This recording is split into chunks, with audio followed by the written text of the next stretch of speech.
Isang empleyado sa opisina na may insecurities sa kanyang itsura ay naging isang personalidad sa internet hanggang sa isang sunod-sunod na masamang pangyayari ang humahadlang sa kanyang buhay. Ngayon ay balikan natin ang kwento ng series na Mask Girl mula sa taon ng 2023. Sa taong 1989, isang batang babae ang sumasayaw sa entablado sa harap ng marami at tumanggap ng maraming palakpakan mula sa mga manunood. Ang bata ay tila masaya at ito ay si Momi na may labis na hilig sa pagsasayaw at kasikatan.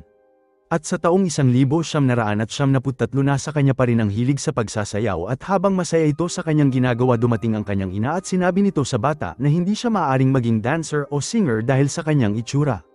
At habang nagkakaedad ang kanyang itsura ay pumapangit at nang maging high school na pagtanto din ng dalaga na hindi siya maaaring sumikat dahil sa kanyang itsura. At nang sumayaw ito sa entablado ang lahat ay kinutya siya at tinawag siyang pangit at hiniling ng iba na bumaba na ito sa entablado para makita nila ang iba pang dancer sa stage. At sa taon ng 2009 na nahanap nito ang kanyang sarili na namumuhay sa buhay na hindi nito gusto at nagtratrabaho siya bilang isang accountant sa isang kumpanya. Ang kanyang itsura ay nanatiling hindi nagbago ngunit ang pagnanais nito na sumayaw sa entablado ay nananatili pa rin sa kanyang puso. Gayunpaman nakaisip ito ng isang paraan at matapos ng kanyang trabaho sa isang tahimik na gabi nagbago ito sa isang bagong personalidad. At gamit ang make-up at magarbong kasuotan nagsuot din ito ng isang maskara at nag-stream sa social media para lamang sumayaw. Ang kanyang pagtatanghal ay nakakuha ng maraming pansin at nagdulot din sa kanya upang kumita ng pera. At bukod pa nakikibahagi ito sa kanyang manunood sa mga stream habang nakikipaglaro at nagbibigay ng entertainment at palihin din itong binabahagi ang kanyang buhay at humihiling ng ilang mga payo at gumagawa ng malalim na koneksyon sa virtual world. Ngunit sa umaga nagising ito at nakita ulit ang kanyang itsura at naghanda ito at sumakay sa masikip na tren upang makarating sa kanyang trabaho. At doon hinaharap nito ang mga bastos na pag-uugali mula sa kanyang mga katrabaho at pinaalala ni Miss Sang sa kanya na ang kanyang mukha ay mas gumagaspang sa mga dumadaan na araw. Si Kim at No ay hindi sila binibigyan ng magandang kahalagahan sa trabaho dahil binibigay nila ito sa bagong empleyado na si Miss Arian na siyang kaakit-akit at mabait. Gumawa si Arian ng kape para sa mga kasama nito sa umaga upang makuha ang mga pabor nila ngunit hindi siya gusto ni Momi at sa halip hinahangaan nito si Mr. Kung na kanilang boss dahil sa maganda nitong itsura at sa pagiging mabait na propesyonal. At nang alokin siya ni Arian ng kape mabilis itong tumanggi ngunit tinanggap rin ito at nagpayo sa kanya. Ginugol ni Momi ang kanyang araw sa pag-iisip nito kay Mr. Kung at pinagmamasdan nito sa loob ng opisina. Kahit paabala ito sa kanyang pag-e-edit ng larawan niya para sa social media gayunpaman ang malungkot na katotohanan ay si Mr. Kung ay may asawa na. At habang kumakain kasama ang kanyang mga kasama sa trabaho pinakita ni Mr. Kim Ki-kung kung paano kumikita ang mga tao sa social media sa pamamagitan ng pag-alok ng nakakaaliw na serbisyo. At ang pinakasikat sa kanila ay ang babaeng nakamaskara at pagkatapos na kumain umalis si Mr. Kung na maaga dahil masama ang pakiramdam ng kanyang asawa at kailangan na nitong umuwi. At habang sinusubukan nitong kumuha ng isang taxi lumapit si Momi sa kanya at hiniling na sumabay sa taxi dahil lumipat ito malapit sa kanyang tirahan at pumayag si Kung. At sa panahon ng biyahe tumawag ang kanyang asawa at nagtanong kung mag-isa lamang ito at tumugon ito ng oo kahit si Momi ay nakaupo sa tabi niya. At nang marating nila ang kanilang destinasyon nagtaka si Momi kung bakit nagsinungaling ito sa kanyang asawa at naghihinala sa isang bagay. At sa gabing yun habang naka-livestream ang babaeng nakamaskara binahagi nito ang buong insidente sa kanyang mga followers tungkol sa kanyang boss. Ang isang miyembro sa kanyang followers ay inimungkahi na nag-i-imagine lamang ito ng mga bagay tungkol sa kanyang boss at walang romantic na nangyayari sa kanila. Pagkatapos ay tinandaan nito ang araw kung saan binati niya ang pabango ni Mr. Kung na sinimulan niyang gamitin ito araw-araw. At sa sumunod na araw si Momi ay nagtrabaho ng huli sa opisina at si Iron lamang ang natira na nagtratrabaho pa rin. At matapos nitong gawin ang kanyang gawain nagpaalam si Momi kay Iron at nagtungo sa lagusan gayunpaman nang makarating ito sa gate na pagtanto nito na naiwan niya ang kanyang card sa cubicle.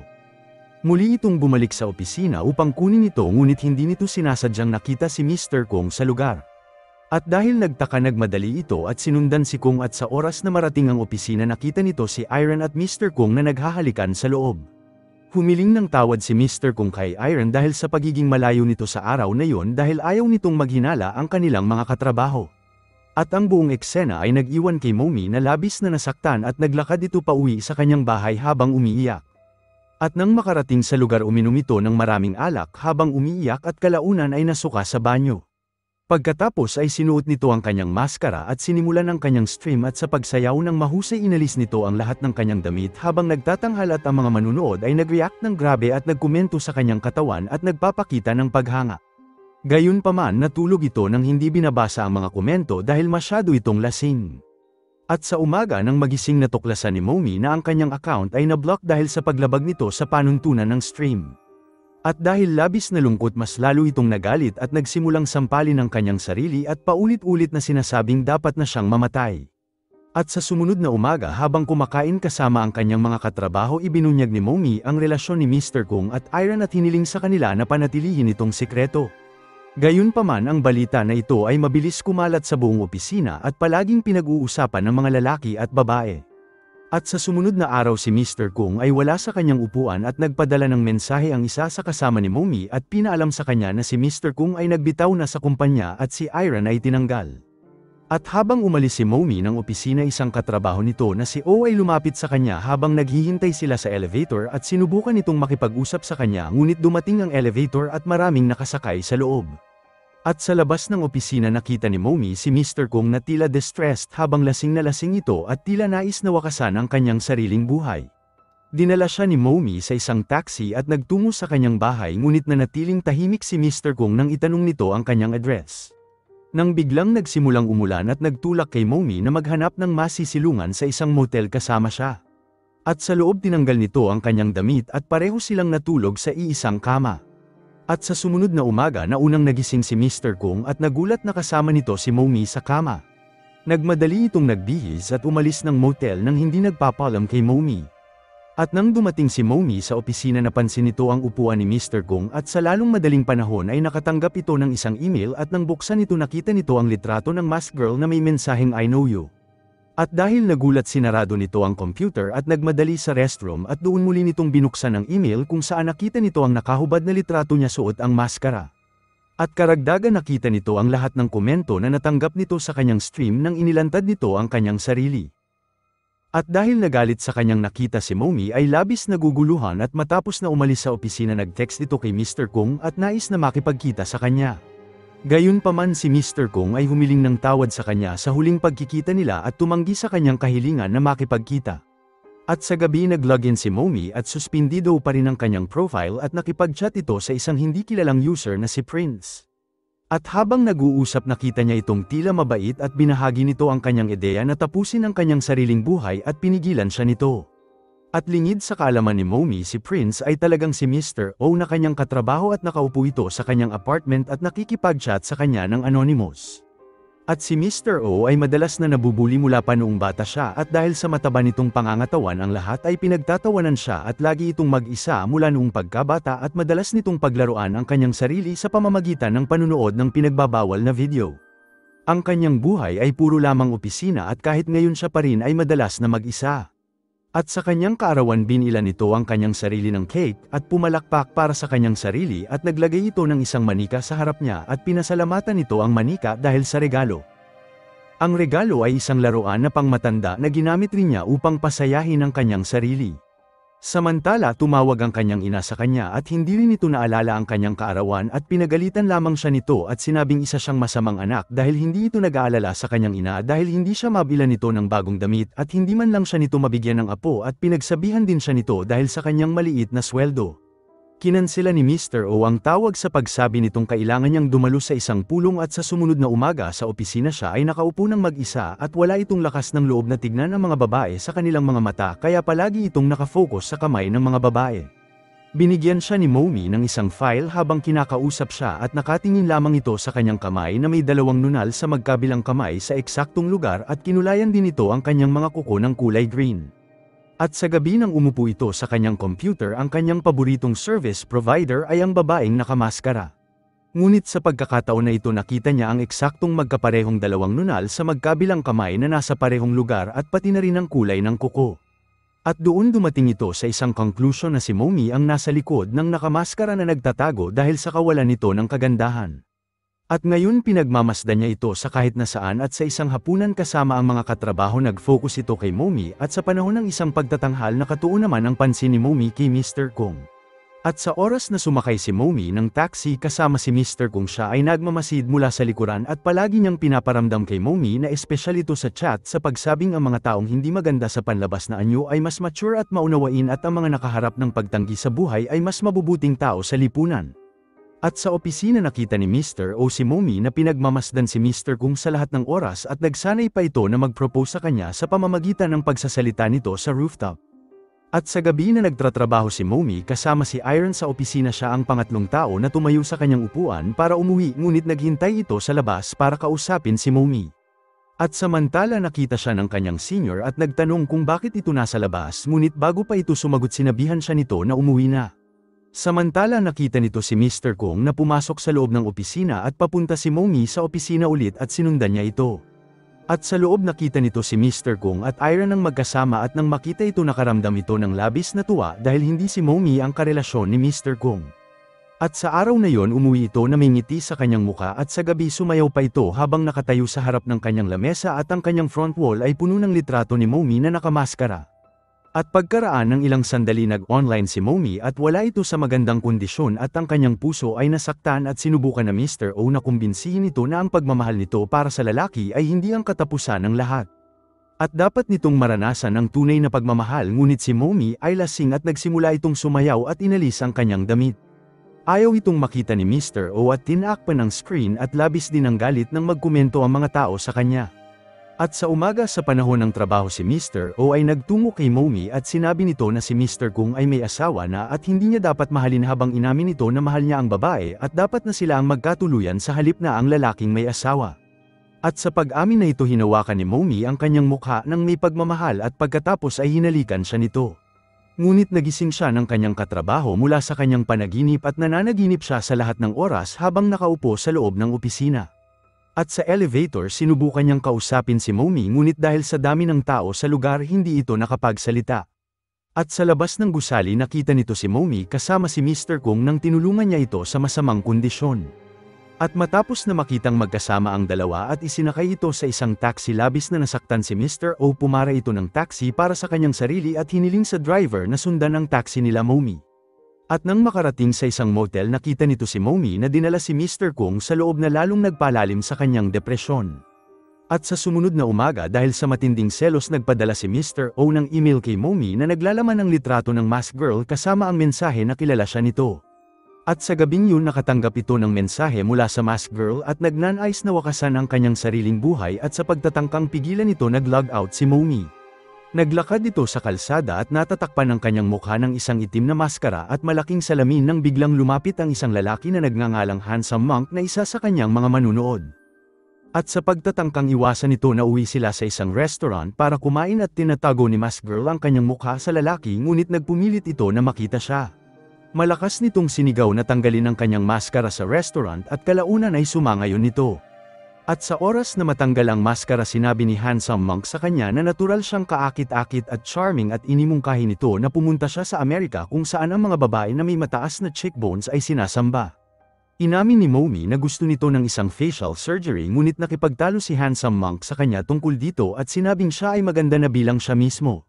Nagtungo sila sa isang bar at tinamasa ang isa't isa at nagkakasiyahan, gayunpaman nang nagpunta si Momi sa banyo nagpost si Handsome Monk sa social media na kasama nito ang mask girl at sinabing napakapangit nito na hindi tulad ng inaasahan niya at sinabing titikman niya ito. At nang makita ni Mr. O ang mga mensahe na ito sa timeline ni mask girl ay labis na nagalit at sinubukan nitong tawagan si Momi, ngunit hindi ito sumasagot dahil abala ito kay Handsome Monk. Sumakay si Mr. O ng taxi at nagtungo sa restaurant kung nasaan si Momi at Handsome Monk. Gayunpaman hinikayat ni Handsome Monk si Momi ng kanyang mga kaakit-akit na salita at dinala ito sa isang motel. At nang mag-isa ito nang hinayang ito na kumuha ng mamahaling kwarto para sa kanya at samantala hinahanap sila ni Mr. O sa kalsada at si Momi sa loob ng silid ay napansin ng mga tawag mula kay Mr. O, ngunit hindi niya ito seneryoso. At nang bumalik si Handsome Monk sa silid pinaupo nito si Momi sa kama at sinubukan na halikan siya, ngunit tumanggi ito. Pagkatapos ay sinubukan nitong gumamit ng puwersa at nagtulak kay Momi na gumanti sa kanya ng marahas. At dahil nagalit sa kanyang pag-uugali humiling si Handsome Monk ng refund para sa mamahaling silid at ininsulto rin ito si Momi sa pagsabing napakapangit niya at maarte pa. At dahil sa galit hinarap siya ni Momi at sinampal at bilang tugon inihagis siya ng lalaki sa kama at pinilit ang kanyang sarili na may mangyari sa kanila. Lumaban si Momi at inatake siya sa maselang parte upang palayain ang kanyang sarili. Isang gulo ang naganap dahilan upang mahulog silang dalawa ng marahas sa kama. Tumama si Handsome sa malapit na shelf na nagdulot ng matinding sugat at pagdurugo. At dahil nabalisa hindi sigurado si Momi sa kung ano ang kanyang gagawin at nag-iisip na tumawag ng ambulansya ngunit napansin din ang mensahe ni Mr. O at nagbabala sa kanya na si Handsome Monk ay gagamitin lamang siya. Tinawagan siya ni Mr. O at sinagot niya ito at sa oras na makarating ito sa silid nagulat ito sa sugatang lalaki at inimungkahi ni Momi na tawagan ang mga pulis at naniniwalang mauunawaan nila na si Handsome Monk ay may balak na masama sa kanya. Gayunpaman nagbabala si Mr. O sa kanya na maaari itong makulong sa kasong pagpatay. Kinuha nito ang kanyang telepono upang pigilan ito sa pagtawag sa mga pulis at iginiit na umuwi ito habang siya na ang bahala sa sitwasyon at dahil dito sumangayon si Momi at tuluyang umalis. Sinuot ni Mr. O ang rainsuit at dinala ang katawan sa banyo hawak ang isang malaking kutsilyo sa kanyang kamay. Sinimulan nitong putulin ang damit ng lalaki ngunit bigla nitong ginalaw ang kanyang ulo at ang lalaki ay buhay pa rin ngunit sa kalituhan ni Mr. O ay itinusok nito ang kutsilyo sa dibdib ng lalaki. Ang kanyang kamay ay nanginginig ngunit patuloy niya itong sinaksak hanggang sa mamatay ito. At sa umaga wala si Momi sa kanyang upuan at nalaman ni Mr. O mula sa kanyang katrabaho na nagbitiw si Momi sa trabaho sa pamamagitan ng pagtawag nito sa telepono. Kinuha nito ang address ni Momi mula sa kumpanya at nagtungo sa lugar upang dalhin ang kanyang mga gamit. Kumatok ito sa pinto ngunit hindi nito binuksan ang pinto kaya nagpa siya itong umuwi na ngunit nakita nito sa kanyang computer na si Momi ay nag-stream sa huling pagkakataon kaya mabilis itong bumalik sa kanyang lugar at pilit na kumatok sa kanyang pinto. Binuksan ni Momi ang pinto at pinapasok siya at nang tanungin ito tungkol sa kanyang trabaho pinaliwanag nito na gusto niyang magsimula ulit at hindi na nito gustong bumalik sa opisina at mamuhay ng normal na may alaala kung ano ang nangyari. Sinabi niya kay Mr. O na dapat siyang kalimutan nito na tila para siyang isang ipis at inihayag nito ang kanyang pagnanais na burahin ang lahat ng mga alaala sa kanya. Nagtanong din si Mr. O kung gusto rin ba siyang kalimutan ni Momi mula sa kanyang mga alaala at positibo itong sinagot ng dalaga. At dahil dito labis itong nagalit at naging marahas at inihagis nito si Momi sa kama. Pagkatapos ay hinubad nito ang kanyang pantalon at sinubukan na pagsamantalahan ang babae. Hindi lumaban si Momi at hinayaan ito na gawin ni Mr. O ang kanyang gusto at napansin ni Mr. O ang kanyang mata sa likod ng maskara at nakita na ito ay puro benda sa kanyang buong mukha. At sumailalim ito sa isang plastic surgery na ganap na binago ang kanyang mukha nang biglang hinawakan siya ni Momi at kumuha ng isang matalim na bagay sa malapit at sinaksak siya sa leeg. Nagpatuloy ito sa pagsaksak sa lalaki at sinabing katulad lamang siya ng ibang lalaki na gusto ang parehong bagay mula sa kanya at naubos ang dugo ni Mr. O hanggang mamatay sa kanyang kama.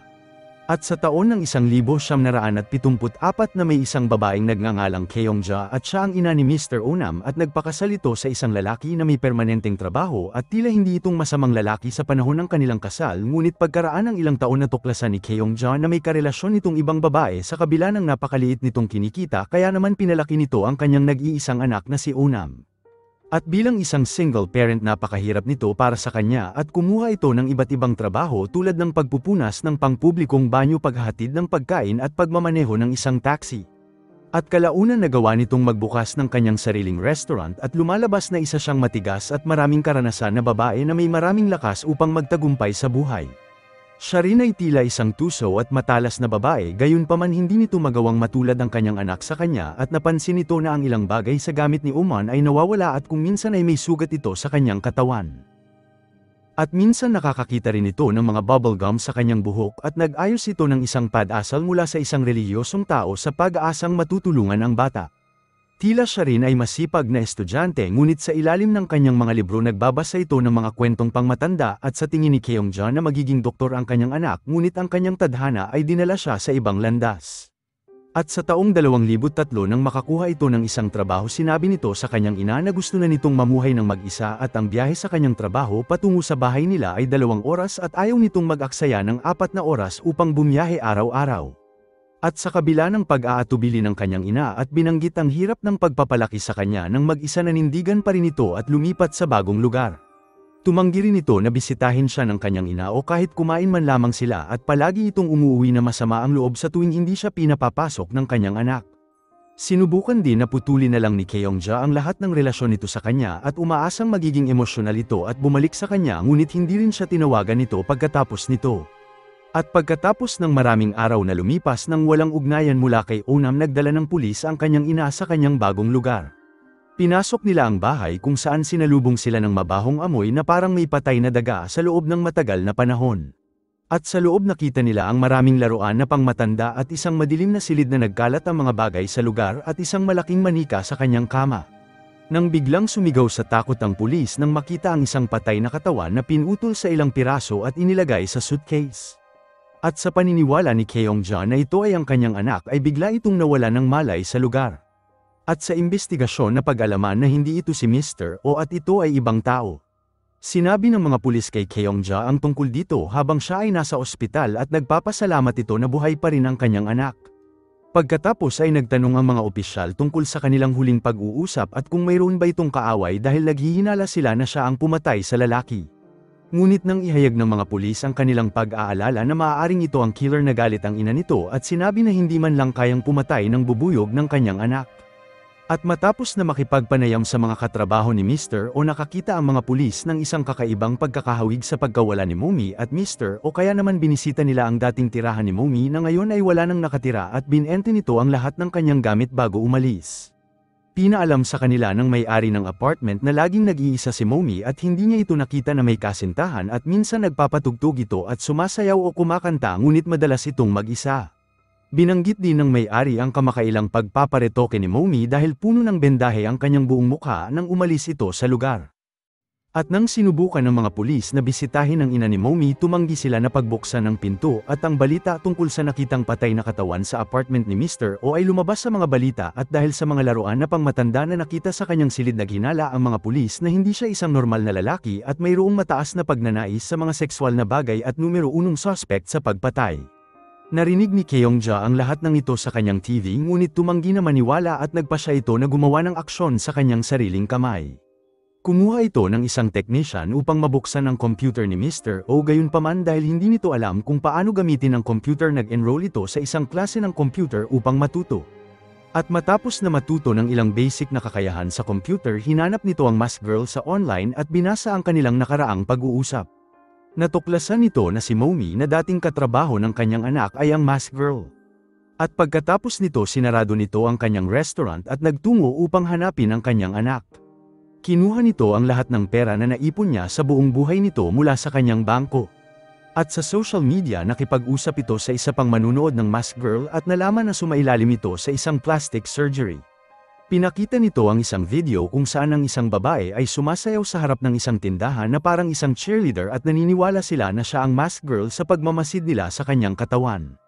At kasunod nito, pumunta ito sa isang morgue at nakita ang isang patay na katawan at ito ay ang katawan ni Mr. O. At nang makita ito, labis itong nalungkot at nagsimulang sabihin na ang mask girl ang gumawa nito sa kanyang anak. Nakita ng pulis ang katawan nito sa isang kalsada at nakita rin itong putol-putol at inilagay rin sa isang malaking malita. At sa libing ni Onan, nagbigay ito ng isang matalim na talumpati at nakatanggap ng palakpakan sa lahat ng nasa lugar. Pagkatapos ay nagtungo ito sa bahay ng ina ni Momi upang magtanong tungkol sa kinaroroonan ng kanyang anak. Paulit-ulit itong nag-doorbell at nang walang sumagot sa kanya, marahas nitong inatake ang gate. At kalaunan pumunta ang kasambahay sa gate at pinaalam sa kanya na hindi nito alam na ang kanyang amo ay may anak na babae bago nito marinig ang balitang ito. Pinaliwanag nito na umalis si Momi sa kanila matagal na panahon na at hindi alam ng kanyang ina kung nasaan ito, habang binalaan ito ng kasambahay na kung hindi ito aalis tatawag ang amo niya ng pulis. Samantala, lumitaw ang ina ni Momi sa labas at nang makita ito, gumamit si Keongja ng masasakit na salita at bilang resulta tumawag ang ina ni Momi ng mga pulis at kailangan sumama ni Keongja sa kanila. At sa sumunod na araw, habang nakikipag-usap tungkol sa kanyang anak sa mga kaibigan nito, umiyak ito sa labis na lungkot at pagkatapos binanggit ng isa sa mga babae ang tungkol sa manghuhula na pinaniniwala ang may kaalaman sa mga bagay-bagay at maaaring gawin ang anuman. At dahil na-intrigue, nagpa siya si Keongja na bisitahin ang manghuhulang ito at nagbayad ito ng malaking halaga ng pera at nagtanong tungkol sa kinaroroonan ni Momi. Binigyan siya ng manghuhula ng lokasyon sa kanluran at sinundan ni Keongja ang tip na ito at nakarating sa isang gusali kung saan sumasayaw ang cheerleader. Pumasok ito sa gusali at pinakita ang litrato ng cheerleader sa lahat at nagpapanggap na kanyang ina at nagnanais na makita siya at nalaman nito na ang babae ay na-promote sa ibang ahensya. Kinuha ni Keongja ang contact information ng ahensya at nagtungo sa lugar, gayunpaman pinaalam sa kanya ng lalaki sa ahensya na ang babae ay iniwan ang kanyang trabaho sa paghahanap nito ng mas mataas na sweldo. At nang magtanong si Keongja tungkol sa uri ng bagong trabaho, pinahiwatig nila na ito ang uri na nangangailangan ng mas magandang figure sa katawan, kaya naman bumisita ito sa mga nightclub sa lugar sa kinagabihan at pinapakita ang larawan ng cheerleader sa lahat ng manager ng club, ngunit nabigo itong mahanap siya. At habang huminto upang kumain, napansin nito ang isang magandang babae at naghinala si Keongja na siya ang cheerleader na babae habang kinuha nito ang litrato at pinagkumpara ang mukha at napagtanto na siya nga. Sinundan niya ang babae hanggang sa pumasok ito sa isang motel at pinigilan ng manager si Keongja sa pagpasok nito sa motel, kaya naman bumalik ito sa kanyang sasakyan at naghintay sa babae sa labas ng motel. At pagkaraan ng ilang sandali nang lumabas ang babae at kumuha ng isang taxi pauwi at mabilis niya itong sinundan. At nang makarating sa lugar, pinagmasdan nito sa bintana na ang dalaga ay hindi nag-iisa sa lugar at naninirahan ito na may kasama. Kaya naman naghintay ito hanggang umaga at nang umalis ito, sinundan nito ni Keongja sa isang beauty salon kung saan nakita nito ang babae na nagpapaganda. Nagpaganda si Keongja at napansin nito ang isang kwintas sa leeg ng babae na tila pamilyar sa kanya. At nang maglaon, pumunta ito sa isang internet cafe at naghanap ng ilang data sa kanyang anak at nakita nito ang mga larawan ni Mask Girl na suot ang kaparehong kwintas at sigurado ito na nahanap na niya si Mask Girl. Pumunta ito sa isang kumpanya ng taxi at umupa ng isang taxi, pagkatapos ay nakipagkita ito sa isang dealer ng mga armas at nagbayad ng malaking halaga ng pera at kumuha ng isang malakas na baril. At sa gabi bumalik ito sa motel, dala ang taxi at nang lumabas si Mask Girl, isinakay siya ni Keongja at nagsimula silang umalis. At sa panahon ng kanilang biyahe nagtanong si Keongja sa kanyang edad at inihayag na kaedad nito ang kanyang anak na babae. Pagkatapos ay hiniling ni Keongja sa kanya na kunin ito ang kanyang telepono mula sa ilalim ng upuan at habang yumuko ito upang kunin ito, inatake siya ni Keongja gamit ang taser. Dinala niya ito sa isang abandonadong lugar at itinali ang kanyang mga kamay at paa habang hinihintay ito na magkamalay ulit. At nang magising ito, nagsimula itong umiyak para sa tulong, ngunit walang tao sa paligid at nagtanong si Keongja sa kanyang pangalan at sumagot ito na ang kanyang pangalan ay Chan Yi Kim. Sinampal siya ni Keongja at pinakita sa kanya ang larawan ni Mr. O, ngunit hindi niya ito nakilala. Pagkatapos ay inilagay ni Keongja ang isang maskara sa kanyang mukha at itinugma ang kanyang mukha sa larawan ni Mask Girl. Itinutok nito ang baril sa kanya at sinabing siya si Momi dahil suot nito ang kaparehong kwintas na suot ng babae sa larawan. At sa mga puntong ito nagsimulang tumawa ang babae at sinabi na sa tingin nito ay kilala niya ang babaeng nagngangalang Momi. Pinakita si Kim sa panahon ng nag-aaral pa ito at kung saan pinagtatawanan siya ng lahat dahil sa pangalan nito siya ay isang mahiyain at hindi nakikipag-usap sa kahit na sinuman. At may isang lalaki na nagngangalang Bayong sa kanilang klase na gustong-gusto niya at ito ang kanyang first love, ngunit hindi niya ito nakakausap sa paaralan. At pagkaraan ng ilang taon habang nagtatrabaho ito sa isang general store, nagpunta si Bayong sa tindahan at nakilala siya ng lalaki at inihayag na masaya itong makita siya. Kinumbinsi niya ito na payagan silang bumili ng alak ng mga kaibigan niya kahit pa hindi ito pwede sa kanilang edad at nag-atubili na pumayag si Kim. At pagkatapos nito ang pagbisita ni Bayong sa tindahan ay dumalas dahil sa sariling pagnanais nito, ngunit masaya si Kim na palagi niya itong nakikita. At isang araw habang papaalis ito ng tindahan pagkatapos ng kanyang trabaho, ang isa sa mga kaibigan ni Bayong ay lumapit sa kanya at inimbitahan siya sa kaarawan ni Bayong at nasa lugar ito upang sunduin siya sa kahilingan ni Bayong. Pumayag ito at pumunta sa pagdiriwang ng kaarawan kung saan ang iba nitong kaibigan ay nasa lugar rin. Nagpasalamat si Bayong sa kanya sa pagpunta nito at pinainom ng alak sa unang pagkakataon ng kanyang buhay. At pagkatapos ng pagdiriwang humiling si Bayong sa kanya na humiram ng pera kung saan malaking halaga ng pera at mabilis itong sumang-ayon. Niyakap siya nito at nangako na ibabalik nito ang pera sa loob lamang ng isang linggo. Gayunpaman hindi nito binalik ang pera at nagpatuloy na lumapit kay Kim sa tuwing kailangan nito ng pera. At pagkalipas ng ilang taon nakita nito ang kanyang debut na kanta sa TV at nag-text upang batiin siya, ngunit hindi ito tumugon sa kanya. Nagpunta ito sa kanyang lugar para makita siya kahit pa nakita siya nito sa likod ng kanyang mga fans, ngunit hindi rin siya kinilala nito. Bumili ito ng isang regalo para kay Bayong at nagpunta sa kanyang apartment sa malamig na panahon, gayunpaman narinig niya ito na papalabas ng apartment kaya naman nagtago ito sa pader. At sa mga sandaling yun pinag-uusapan nila si Kim at sinabi ni Baeong sa kanyang kaibigan na ang isang babae mula sa kanyang high school days na ginamit niya bilang personal na bank account ay isa sa mga tagahangan nga ngayon at isa siya sa 10 bank accounts kung saan siya kumukuha ng pera sa tuwing kailangan niya. Nakatanggap ito ng maraming pera mula sa kanya na kung saan makakabili na ito ng mamahaling sasakyan. Narinig ni Kim ang usapan na ito at hindi maiwasang umiyak at umuwi ito ng tila labis na nasaktan at nagsulat ito ng isang post gamit ang isang anonymous account at isiniwalat ang mga nakaraang larawan ni Baeong at inilantad ang kanyang ilegal na gawain. Tulad ng pananakit kapag nakainom ito at paghiram ng malaking halaga ng pera nang hindi ito binabalik. Nag-post ito sa social media at mabilis itong naging viral at bilang tugon nakatanggap si Baeong ng maraming galit at tinanggal ito sa kanyang banda at ang kanyang buong karera ay nasira. At sa taong 2009 sumailalim din si Kim sa isang plastic surgery dahil nais nitong lumabas na mas maganda at isang araw habang sumasayaw para sa isang promosyon ng kumpanya nakita nito si Baeong sa kalsada.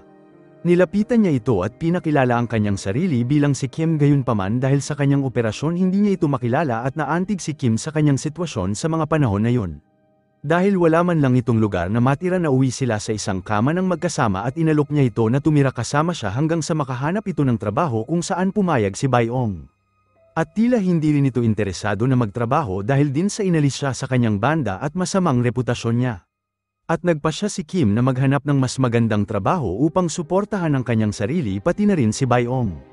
Nakahanap ito ng isang trabaho sa isang nightclub kung saan ang kanyang magandang itsura ngayon ay nagpapasikat sa kanya. Ang may-ari ng club ay binigyan siya ng masusing paggabay para sa kanyang bagong trabaho kung saan sumasayaw ito at kumakanta para sa mga tao at naging star sa club. Ang eksena ay lumipat sa kasalukuyan kung saan hawak pa rin ni Keongja ang baril kay Kim at hiniling na malaman ang kinaroroonan ni Momi. Sumagot si Kim at sinabing ang susunod na bahagi ng kwento ay tungkol sa kanya at hiniling kay Keongja na maghintay at makinig. Pagkatapos ay dumating si Momi sa club bilang bagong dancer sa ilalim ng pangalan na Iron at siya ay mas magaling kay Kim sa panlabas na itsura at sa pagsayaw. Nakuha nito ang atensyon ng lahat at kinuha rin ang mga regular na kliyente ni Kim at nakuha rin ito ang pabor ng may-ari ng club. At isang araw si Kim at Momi ay hinarap ang isa't isa at inakusahan din ni Kim si Momi sa pagnanakaw nito sa kanyang mga kliyente at kinuha ang spotlight na dating pag-aari niya. Sinampal ni Kim si Momi at tumugon si Momi ng isang sampal din habang nagsimula silang mag-away hanggang sa makialam ang may-ari at pinigilan sila. Mabilis na naging emosyonal si Momi at humiling ng paumanhin kay Kim at nakuha ang simpatiya ng may-ari. At pagkatapos na umalis si Momi at ang may-ari napansin ni Kim ang kwintas ni Momi sa sahig at kinuha niya ito habang umalis ito ng trabaho. At sa kasalukuyan nagtanong si Keongja kay Kim kung totoo ba ang kwento nito at tumugon nito na galit siya kay Momi kaysa kay Keongja at nag-alok na kumpirmahin ang pagkakakilanlan nito sa pamamagitan ng kanyang suso. Si Momi ay may tunay na suso habang samantala si Kim ay naka-silicone implant. Sumangayon si Keongja na maniwala sa kanya at hiniling nito kay Kim na dalhin siya sa lokasyon ng club. At sa umaga dinala siya ni Kim sa lugar at nakipag-usap sa isang babae habang naghihintay si Keongja sa taxi. At nang bumalik sa taxi pinaalam ni Kim kay Keongja na iniwan ni Momi ang trabaho doon at nag-alok ito na tulungan si Keongja na hanapin si Momi na nagtatrabaho malamang sa ibang bar. Gayunpaman humiling ito ng pera kay Keongja para sa trabahong ito habang sumangayon naman ang matanda sa kanyang alok at pagkatapos ay umalis. At pagkatapos nito pumunta ito sa isang apartment kung saan naroon si Momi at lumalabas na ang kwento ni Kim ay totoo ngunit bahagya niya itong binago. Si Kim at Momi ay talagang naging matalik na magkaibigan sa panahon ng kanilang unang pagkikita dahil halos pareho sila ng nakaraan at pareho silang sumailalim sa plastic surgery para magsimula ng bagong buhay. Magkasama silang kumakanta at sumasayaw sa entablado kahit din ang kwintas ay binigay mismo ni Momi kay Kim bilang isang regalo. At isang araw nang wala si Momi sa club nagpunta si Kim sa kanyang silid at nakita itong nilalagnat at hiniling nito na dalhin siya ni Kim sa ospital ngunit tumanggi si Momi. At nang nagpumilit si Kim ibinunyag ni Momi ang buong kwento ng pagpatay nito kay Mr. Oh at pinaliwanag kung bakit hindi ito pwedeng pumunta sa ospital at nang nagpunta si Kim sa bar upang magtanong tungkol kay Momi sa harap ni Keongja inutusan talaga nito ang babae na ipaalam sa lahat ng maghahanap kay Momi na umalis ito sa trabaho para sa mas malaking kita. Kaya naman pinuprotektahan talaga nito ang kanyang matalik na kaibigan bilang katotohanan at kunyaring naghahanap sa harap ni Keongja. At sa kasalukuyan sinabi nito ang buong kwento kay Momi at hiniling na pumunta sila sa ibang lugar ngunit si Momi ay walang ibang mapupuntahan. Hindi rin ito makabalik sa kanyang ina dahil hindi ito ang tipo ng tao na tatanggapin pa siya. Hindi rin ito maaaring pumunta sa ibang bansa dahil wala siyang pagkakakilanlan. Hiniling ni Kim sa kanya na manatili lamang sa loob ng ilang panahon at pagkatapos ay magdedesisyon sila kung ano ang dapat na gawin. At habang lumabas ito ng gusali, pinakita ang isang lalaki na kumukuha ng litrato ng palihim sa kanya mula sa isang gusali. At pagkatapos nito dumating ito sa kanyang apartment at nakita si Bae-ong na nakaupo at naglalaro ng games. Hindi man lang nito pinakain ng alaga nila o itinapon ang basura na dapat araw-araw niyang ginagawa at si Bae-ong ay tila nagsawa na ngunit nang pinaalis niya si Bae-ong nagalit ito at sinisisi siya dahil sa kanyang sitwasyon. Sinabi nito na nakita niya ang ID sa kanyang laptop na ginamit sa pag-post ng litrato na sumira sa kanyang karera at sa pagsabi nito marahas nitong sinaktan si Kim gamit ang isang cord. Samantala pinakita si Momi sa labas ng kalsada at huminto ito sa isang stall para kumain ngunit nilapitan siya ng photographer at sinabi na nakilala siya nito bilang ang mask girl. Sinabi nito na kaya niya itong patunayan sa pagtingin nito sa kanyang suso. At pinakilala nito ang kanyang sarili bilang si Teddy na siyang may-ari ng kanyang fan club. Hiniling ni Momi sa kanya na umalis ngunit wala itong pakialam nang bigla itong tumakbo sa lugar at nagsimulang magsuka sa malapit. Sinundan siya ni Teddy ngunit nagbanta ito sa kanya at nagbabala na iwanan siyang mag-isa o papatayin siya nito. At sa mga oras na yon iniwan siya ni Teddy at nagpatuloy ito at pagkatapos nito bumalik ito sa kanyang apartment at nag-impake. Naghanda ito na umalis ngunit dumating si Kim sa tamang oras at hiniling na isama siya nito. Pareho silang sumakay ng taxi at nagtungo sa lugar ni Kim habang pumunta ito sa kanyang silid upang kunin ang ilang gamit bago tuluyan umalis at nanatili itong tahimik upang maiwasan na magising si Bae-ong sa kanyang pagtulog. Kinuha nito ang ilang alahas at mga dokumento at sa oras na aalis ito kasama ang kanyang alaga nagising si Bae-ong at nagsimula siyang saktan ng marahas. Sinutok siya nito sa mukha ng ilang ulit at itinapon ang kanyang alaga gamit ang paa nito at habang inaatake ni Bae-ong si Kim dumating si Momi mula sa likuran at inatake ito dahilan upang bumagsak ito sa sahig at pagkatapos ay inatake nito si Momi. At kalaunan nagawa ni Momi na ipalupot ang isang cord sa kanyang leeg at hawak ang isang dulo at ang kabila naman ay nakay Kim at magkasama tinapos nila ang buhay ni Bae-ong sa lugar. Pagkatapos ay inilagay nila ang katawan nito sa isang suitcase at dinala ang sasakyan ni Bae-ong. Samantala nakatanggap si Keongja ng mensahe mula kay Teddy kung saan nagpadala ito ng larawan ni Kim at Momi at sinasabi ang tunay na pagkakakilanlan ng mask girl. Pinaalam din ito sa kanya na bumibisita si Kim kay Momi kung saan nagpapahiwatig ng pagtataksil sa kanya. Mabilis na nagmadali si Keongja sa apartment ni Kim at nakita ang dalawang babae na papaalis dala ang suitcase sa kanilang sasakyan at nagpasya ito na sundan sila. At sa panahon ng biyahe inihayag ni Momi kay Kim na siya ay buntis at ang sanggol ay pag-aari ni Onam.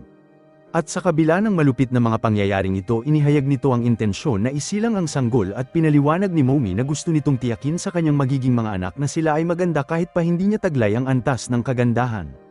Ibinahagi nito ang kanyang panghihinayang tungkol sa kanyang kabataan kung saan hindi siya nagustuhan ng kanyang ina kahit isang beses man lang. At matapos na marating ang isang abandonadong lugar malapit sa isang lawa tinihil nila ang sasakyan. Samantala huminto rin si Keongja sa lugar at inilabas nito ang kanyang baril at hinarap sila at nagtatanong kung pinatay ba nila ang kanyang anak. Tumugon si Kim at sinabing ang anak ni Keongja ay isang rapist at pinatay niya ito gayunpaman sinalungat ito ni Momi at sinabing pinatay nito ang anak ni Keongja na nagdulot ng kalituhan sa kanya. Sinabi ni Keongja na papatayin niya silang dalawa kahit sino pa sa kanila ang may kasalanan. Itinutok nito ang baril at pinaputok ito ngunit hindi gumana at muli niya itong sinubukan ngunit tila sira ang baril. At sa kaparehong oras nagmadali ang dalawa patungo kay Keongja para pigilan siya ngunit pinaputok nito ang baril na tumama kay Kim. Bumagsak si Kim sa sahig na labis ang dugo at si Momi at Keongja ay nagsimula ng isang laban. At habang nadaig ni Keongja ang laban lumapit si Kim mula sa likuran dala ang isang malaking bato at hinampas si Keongja na pumatay agad sa kanya. At sa kasamaang palad namatay rin si Kim sa kamay ni Momi na labis ang sama ng loob sa pagkawala niya. At sa araw inilagay ni Momi ang katawan sa loob ng taxi at itinapon ito sa lawa at sa sumunod na eksena pinakita si Momi na nakasuot ng itim na maskara habang siya ay dinadala ng mga opisyal ng pulis. At nang lumabas ito ng sasakyan isang pulutong ng mga media ang naghihintay sa kanya at ang lahat ng kamera ay para sa kanya tulad ng kanyang pinapangarap. Gayunpaman hindi ito ang sitwasyon na gusto niya at ngayon ay napag-alaman na pinagtapat ni Momi ang lahat at nakakuha ng malawak na katanyagan sa mga media. Tinalakay ng mga doktor ang kanyang facial surgery at ang damit na sinuot niya ay naging isang usong damit na hinahangaan ng mga kababaihan. At sa hukom nanindigan ng kanyang abogado na ang mga aksyon nito ay pagtatanggol lamang sa kanyang sarili at pinakita ang ebidensya ng sexual na pang-aabuso sa kanya sa social media. Gayunpaman sa kabila ng pagtatanggol na ito hinatulan siya ng korte ng habang buhay na pagkakakulong habang ang eksena ay napunta sa nakaraan kung saan dinala ni Momi ang kanyang anak sa bahay ng kanyang ina. At habang nakatayo sa gate sinubukan nitong kumbinsihin ang kanyang ina na pansamantalang alagaan ang bata habang plano nitong kumuha ng peking passport para tumakas ng bansa. Gayunpaman tumanggi ang kanyang ina na tumulong sa kanya at sa huli iniwan ni Momi ang kanyang sanggol sa harap ng bahay ng kanyang ina at umalis. At sa kasalukuyan si Mimo na anak ni Momi ay tuluyang lumaki sa bahay ng kanyang lola at nakuha nito ang hilig ng kanyang ina sa makeup, pagsayaw at pagkanta. Gayunpaman hindi gusto ng kanyang lola ang mga gawain na ito at madalas na pagmalupitan ang bata na nagpapaalala sa kanyang ina. At sa hapagkainan si Mimo ay tinuturan ng tamang asal ngunit hindi nagsasalita ang kanyang lola tungkol sa ina nito at ayaw ni Mimo ang pagkain sa bahay at mas gusto nito ang pagkain sa stall. At sa paaralan ng ibang magulang ay pinipigilan ng kanilang anak na makipaglaro kay Mimo at kinikilala siya bilang anak ng mask girl. Narinig ni Mimo ang bagay na ito at naghanap ng bagay tungkol kay mask girl sa online. At sa internet natuklasan nito ang nakaraan ng kanyang ina at nalaman na ito ay nasa kulungan at matapos na malaman ang katotohanan nagsuot si Mimo ng isang maskara at nagsimulang sumayaw sa kanyang silid tulad ng kanyang ina. Nakita ito ng kanyang lola at pinagalitan nito kung saan pinalayas pa nito si Mimo sa kanyang tirahan. At sa kabila ng paghingi ng tawad ng bata na natiling mahigpit ang kanyang lola sa kanya at dahil walang ibang mapupuntahan umupo si Mimo sa labas ng bahay habang umuulan. At kalaunan ay lumabas ang kanyang lola at dinala ito pabalik sa loob ng bahay. At sa paaralan naging laman ng pangungutya si Mimo dahil ang tsismis ng kanyang ina ay kumakalat at hinarap nito ang kanyang mga kaibigan at pinagbintangan ito sa pagkakalat ng tsismis at inatake ito. At bilang resulta ang kanyang lola ay pinatawag at si Mimo ay pinatalsik sa paaralan at ang pangyayaring ito ay palaging nangyayari sa lahat ng paaralan na pasukan niya at ang mga away nito ay nakunan sa video na kumalat pa sa social media. Nakilala si Mimo bilang mask girl din na may kaugnay sa karahasan ng kanyang ina. Taon nang lumipas si Mimo ay nag-enroll sa bagong paaralan at sinubukan na iwasan ang gulo at si Yu Chen ay sinubukan na makipagkaibigan sa kanya ngunit hindi siya pinapansin ni Mimo. At isang araw napansin ni Mimo si Yu Chen na binubuli ng iba pang babae bagamat sinubukan nitong manahimik na magitan pa rin ito nang sinubukan siyang saktan ng isa sa mga bully. Binasag nito ang isang salamin at kinuha ang isang piraso ng salamin dahilan upang dumugo ang kanyang kamay na ikinatakot ng mga bully. Inalagaan ni Yu Chen ang kanyang sugat at napansin ang ilang sugat sa kanyang braso na humantong sa kanilang pagkakaibigan. Pinagtapat ni Yu Chen kay Mimo ang tungkol sa pagiging lasing-ero ng kanyang ama at pang-aabusong ugali sa kanyang ina. At bilang tugon binahagi ni Mimo ang sikreto ng pagkakakulong ng kanyang ina ngunit nangako rin si Yu Chen na hindi nito ibabahagi ang kwento kahit kanino. At habang mas maraming oras na magkasama sila nagtanong si Yu Chen kay Mimo tungkol sa dahilan ng pagkakakulong ng kanyang ina. Pinaliwanag ni Mimo na ang kanyang lola ay tumanggi na sabihin ng anuman tungkol sa kanyang ina at kinamumuhian niya ito. Si Mimo ay hindi pa nakita ang kanyang ina at nais nitong umalis sa bahay ng kanyang lola ngunit wala itong sapat na pera upang gawin ito. Inihayag din ni Yu Chen ang pagnanais nito na umalis sa kanilang bahay at tumira kasama si Mimo ngunit hindi rin niya ito kayang gawin. At sa isang araw habang pinapakain ni Yu Chen ang kanyang maliit na kapatid napansin nito ang walker at nakakuha ng isang ideya. Nagpasya ito na ibenta ang walker sa isang lalaki at kumita ng ilang pera bilang kapalit at sa kabila nito wala pa rin silang sapat na pera upang umalis sa kanilang tahanan at sinubukan ni Yu Chen na mangolekta ng pera sa pamamagitan ng pagkumbinsi sa isang bata na mangolekta ng mga autograph na card mula sa BTS. Gayunpaman habang ginagawa ito nakatagpo nito ang mga bully na nagsimulang asarin siya at sa pagtatangkang paalisin sila inihayag ni Yu Chen na ang ina ng kaibigan nito ay nasa kulungan. At sa kabilang banda si Mimo ay nasa isang restaurant kung saan nagnakaw ito ng isang laptop ngunit nahuli ito habang sinusubukan na tumakas. Ang may-ari ay dinala siya sa istasyon ng pulis at nang dumating ang kanyang lola sa lugar sinampal nito si Mimo at hiniling na lumayas na ito sa kanila. At dahil napuno ng emosyon tumakas si Mimo sa istasyon ng pulis at sinubukan nitong humanap ng matutuluyan kay Yu Chen para sa gabi ngunit sinabi ng bata na umuwi ang ama nito ng lasing at nagwawala at hindi ligtas si Mimo na magpalipas ng gabi doon. At dahil walang ibang pagpipilian umakyat si Mimo sa bintana ng kanilang paaralan at nagpalipas ng gabi na natutulog sa kanyang lamesa. At sa umaga narinig ni Mimo ang kanyang mga kaklase na pinag-uusapan ng mask girl at alam nila na si Mimo ang anak nito at nag-aaral ito kasama nila sa paaralan. At matapos na marinig ito umalis si Mimo sa paaralan at habang hinahanap siya ng kanyang lola hindi nito makita ang bata sa paaralan. At sa kabila ng pagsisikap ni Yuchen na hanapin siya sa lahat ng lugar kung saan sila nagpupunta na natiling nakatago si Mimo sa kanilang lahat. Bumalik si Yuchen sa kanila kasama ang kanyang pamilya at hindi alam na pinagmamasdan siya ni Mimo mula sa malayo. At nang maglaon tinawagan ni Mimo si Yuchen upang mag-usap at nagkita sila sa ilalim ng isang tulay. Gayunpaman hinarap ni Mimo si Yuchen at inakusahan nito sa pagkakalat ng tsismis tungkol sa kanyang ina. Isang away sa pagitan nila ang naganap at isang matandang babae na may gray na buhok ang pinagmamasdan sila at tumatawa sa kanila. At sa bilangguan si Momi na kilalang mask girl ay mabilis nakakuha ng kasikatan sa mga preso dahil sa kanyang plastic surgery. At dahil na-intrigue sa kanyang pagbabago ang mga bilanggo ay nagtipon sa paligid niya at nagtanong tungkol sa kanyang surgery.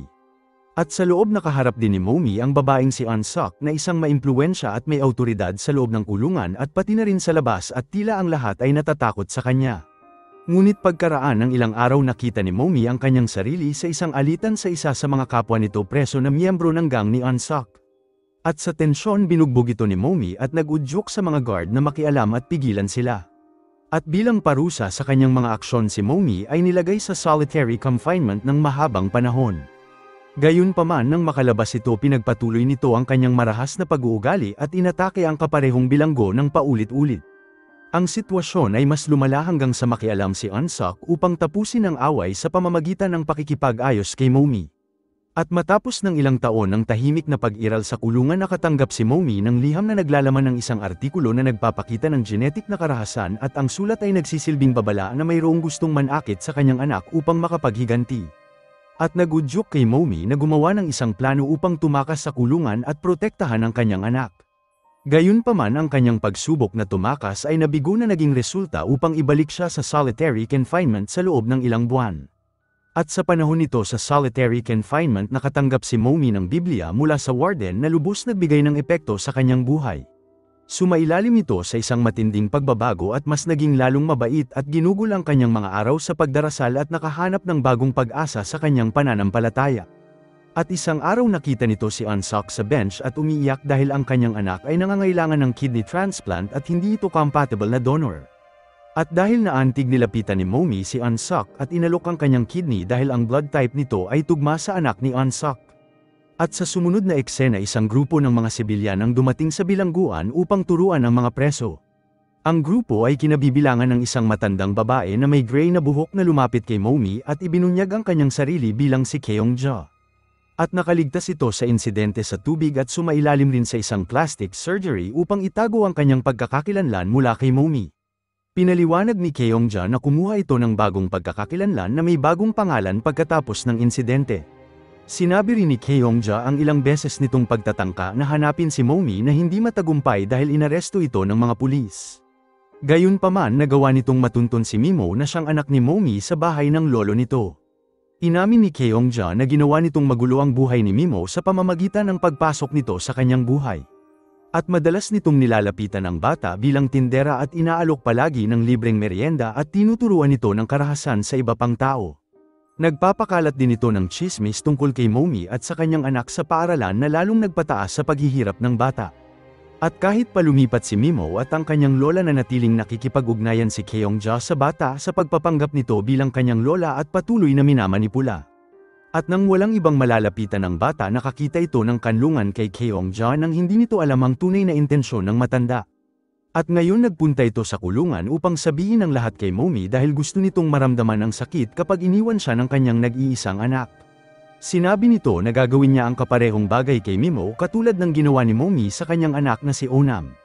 Sinubukan ni Momi na pigilan siya ngunit hindi siya pinalapit ng mga guard sa kanya at patuloy nitong sinigaw na mamamatay tao ang matanda at kung aalis ito ng kulungan ay gagawa ito ng pagpatay ngunit walang nakikinig sa kanya. Bumalik si Keongja sa kanyang bahay kung saan naghihintay ang bata sa kanya at naghanda ito ng masarap na pagkain para sa kanya at sinabi rin ang tungkol sa kanyang anak. At sa kabilang banda hiniling ni Momi ang tulong ni Unsuk upang makuha ang numero ng kanyang ina. Samantala ang lola nito ay naghahanap sa kanyang apo at nag-file ng isang search para sa kanya. Gayunpaman tinawagan ni Mimo ang kanyang lola sa hiling ni Keongja at sinigurado na ayos lamang siya at hindi nito kailangan na maghanap pa. Samantala nagtanggap rin ito ng tawag mula kay Momi ngunit binaba niya ito bago pa ito makinig sa buong kwento ng kanyang anak. Pagkatapos ay hiniling ni Momi kay Unsok na kunin ang telepono ng paaralan kung saan nag-aaral si Mimo at binigay ni Unsok sa kanya ang isang numero ngunit inayos nito ang isang peking tawag at bilang resulta hindi makausap ni Momi ang kanyang anak. At muli humiling si Momi kay Unsok na kahit papano kumuha ito ng litrato ng kanyang anak na nasa paaralan gayunpaman inutusan ni Unsok ang kanyang mga tauhan na gumawa ng larawan ng sinumang bata upang ipakita kay Momi sa dahilan na hindi pa nito nakikita ang kanyang anak. At sa katotohanan nais lamang ni Unsok na ibigay ni Momi ang kanyang kidney para sa anak nitong babae at hindi talaga planong tulungan si Momi. Samantala bumili si Keongja ng mga gamit tulad ng taps cords at isang camera at dinala lahat ito sa kanyang bahay.